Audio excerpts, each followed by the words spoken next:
আমার নবী রমজানের প্রথম দিন মসজিদে নববীতে তারাবি পড়ালেন। কয় রাকাত?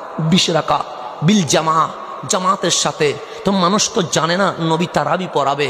সেদিন মুসল্লি ছিল কম, মুষ্টিময়, গণা যায় 2-1 কাতার। কিন্তু পরের দিন একটু একটু খবর পৌঁছে গেছে, এশারের নামাজের পর আল্লাহর হাবিব মসজিদে নববীতে সালাতুত তারাবি আদায় করছে। সেদিন মুসল্লি বেড়ে গেছে, মোটামুটি ফিলাপ হয়ে গেছে।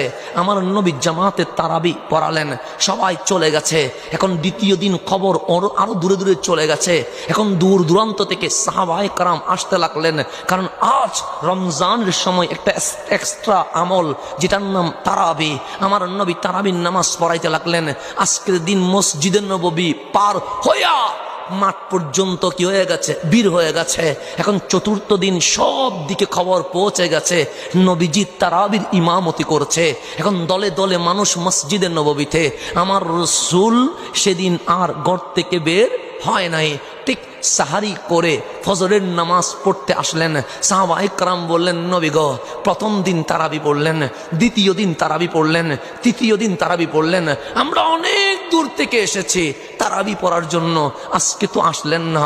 আমার নবী ডাক দিয়ে বললেন, আমি জানালা খুলে সব দেখেছি, তোমরা মানুষ বেশি হয়েছে বিদায় আসি নাই।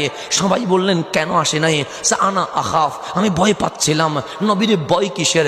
আমি 3 দিন তারাবি পড়লাম, আজকেও যদি তারাবি জামাতে পড়ি মাওলার ভালো লেগে যাবে, আল্লাহর ভালো লাগলে ফরজ করে দিবে। যদি ফরজ করে দেয় আমার উম্মতের জন্য বড় বোঝা হয়ে যাবে। অনেক বুড়া মানুষ কি তারাবিতে দাঁড়াইতে পারে? অনেক কষ্ট হয়ে যাবে না? অনেক রোগীর জন্য যদি ফরজ হয়ে যায়, কাফারা দিবে কেমনে? 5 ওয়াক্ত কাফারা দিলে কিয়ামত হয়ে যায়, সেখানে তারাবির কাফারা দেওয়ার কঠিন হয়ে যাবে না?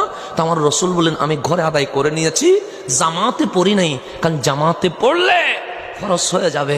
ফরজ হয়ে গেলে আমার কিয়ামত পর্যন্ত উম্মতের বড় কষ্ট হয়ে যাবে।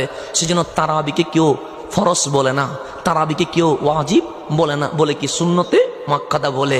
কিন্তু দেখেন, আপনার নবী আসলেন না, একা একা তারাবি পড়তে লাগলেন। ফারুকে আজমের জামানা চলে আসলো। ফারুকে আজম দেখলেন, কেউ এই কোনায় তারাবি পড়ে, কেউ ওই কোনায় তারাবি পড়ে, কেউ ওই কোনায় তারাবি পড়ে, আবার কেউ দেখে জামাতে তারাবি পড়ে। এখন এক মসজিদে মুসল্লি 4 ভাগ হয়ে গেছে। ফারুকে আজম বলে, এরকম তো হলে সুন্দর দেখায় না, নামাজ তো একটা, কিন্তু গুরু হয়েছে কয়টা? 4টা।